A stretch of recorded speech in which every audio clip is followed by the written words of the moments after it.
नमस्ते बच्चों। आज इतिहास विषय में पाठ 9 बदलता जीवन भाग 1 इसके विषय में अध्ययन करना है। 20वीं 21वीं शताब्दी में मानव जीवन में काफ़ी परिवर्तन हुआ है और अभी तो 21वीं शताब्दी चल रही है। ऐसे में मानव जीवन में बदलाव देखने को मिल रहा है। इस पाठ में हम इन्हीं सब बदलावों का अध्ययन करेंगे।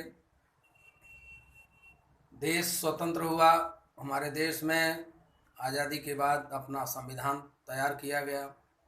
बाबा साहब अम्बेडकर ने उस संविधान में नागरिकों के मूलभूत मौलिक अधिकारों को सुरक्षित रखा, प्रावधान किया।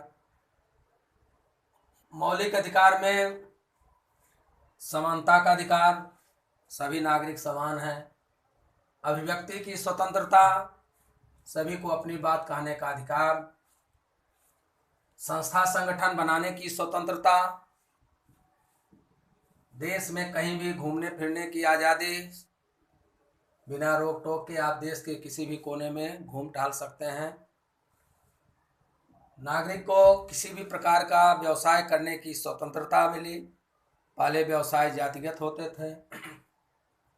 निवास की स्वतंत्रता, देश के किसी भी कोने में आप कहीं भी निवास कर सकते हैं, अस्थायी निवास बना सकते हैं।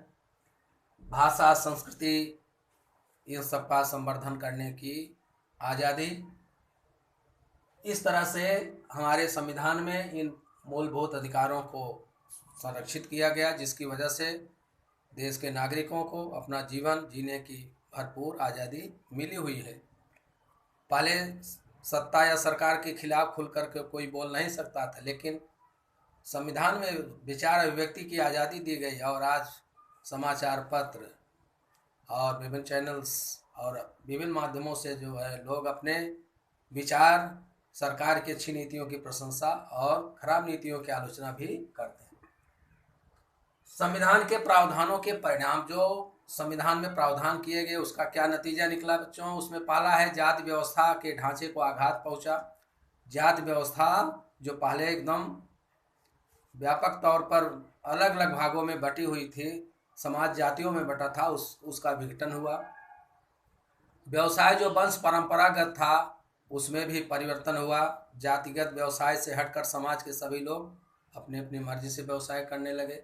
सामाजिक जीवन में सभी क्षेत्रों में परिवर्तन हुआ।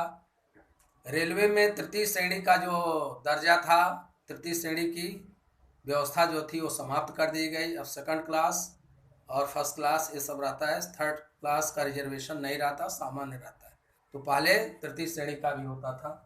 तो संविधान के प्रावधानों के कारण ये सब समाज में परिवर्तन हुआ। परिवार संस्था, संयुक्त परिवार के रूप में भारत दुनिया में प्रसिद्ध रहा है। आज शहरीकरण, औद्योगिकरण के कारण संयुक्त परिवार विकसित हो रहा है, एकाकी परिवार बढ़ता जा रहा है। तो इस तरह से परिवार संस्था के रूप में भी, संयुक्त परिवार के रूप में भारत की विश्व में पहचान रही है। अगला है कल्याणकारी राज्य। भारत के संविधान में कल्याणकारी राज्य के रूप में इसका वर्णन किया गया है। भारत का संविधान लोगों के कल्याण, दुर्बल घटक, महिलाएं, वंचित बच्चे, इन सब की रक्षा के लिए, इनके कल्याण के लिए तत्पर रहता है। सरकार इनके लिए हर समय अपना कार्य करती रहती है।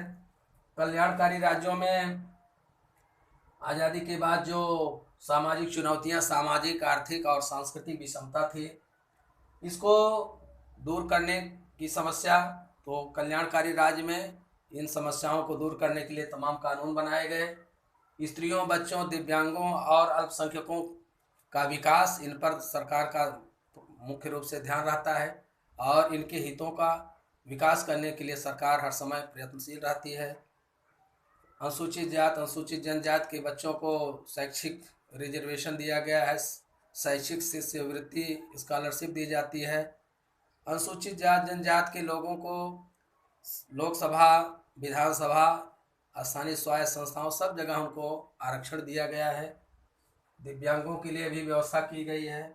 तो इस तरह से इन घटकों का विकास हो, इसके लिए हमारे संविधान में व्यवस्था की गई है और उसका लाभ पा करके ये समाज आगे बढ़ रहा है। और इस तरह से कल्याणकारी राज्य के रूप में आप देखेंगे तो 14 जून 1964 को स्वतंत्र रूप से समाज कल्याण विभाग बना, और यह विभाग जो बना ये बालकों, स्त्रियों, बच्चों और अल्पसंख्यकों के हितों के लिए यह काम करता है।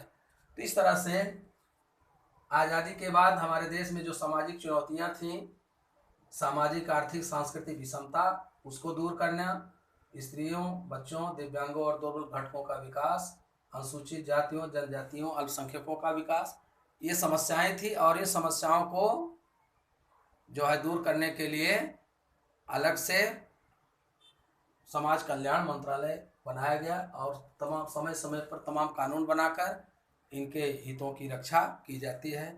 इसके बाद आगे है स्वास्थ्य सेवाएं। स्वास्थ्य चिकित्सा के क्षेत्र में जो तरक्की हुई है, पहले कौन सी सुविधा नहीं थी, बाद में क्या सुविधा हुई, इन सब का अध्ययन जो है आपको अगले वीडियो में दिया जाएगा। आज बस हम मौलिक अधिकारों के विषय में, कौन से मौलिक अधिकार मिले हुए हैं, और जो मौलिक अधिकार मिले तो इनकी वजह से संविधान में जो मौलिक अधिकार दिए, इसका क्या परिणाम हुआ, तो परिणाम आपको बताया गया कि जाति व्यवस्था का प्रभाव खत्म हुआ। व्यवसाय जो जातिगत था, वंश परंपरागत था, पिता का व्यवसाय पुत्र करता था, उसमें भी छूट मिली, वो समाज में उसका ह्रास हुआ। सामाजिक जीवन में परिवर्तन हुआ सभी क्षेत्रों में। रेलवे में तृतीय श्रेणी की जो व्यवस्था थी उसकी समाप्ति हुई।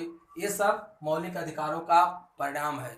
मौलिक अधिकार जो दिए गए, संविधान में प्रावधान किए गए, इनकी वजह से ये सारे पुराने जो नियम थे उसको तोड़ा गया और नए सुविधाएं, नए नियम लागू किए गए। इस तरह से बच्चों आज की वीडियो में हमने मौलिक अधिकार, संविधान के प्रावधानों का परिणाम, परिवार संस्था का हमारे समाज के लिए क्या योगदान है, कल्याणकारी राज्य के रूप में भारत के संविधान में इसका जिक्र ही है, और आज़ादी के बाद कौन सी समस्याएं थी और उन समस्याओं को दूर करने के लिए क्या प्रावधान किए गए। आज के वीडियो में बस इतना ही। धन्यवाद।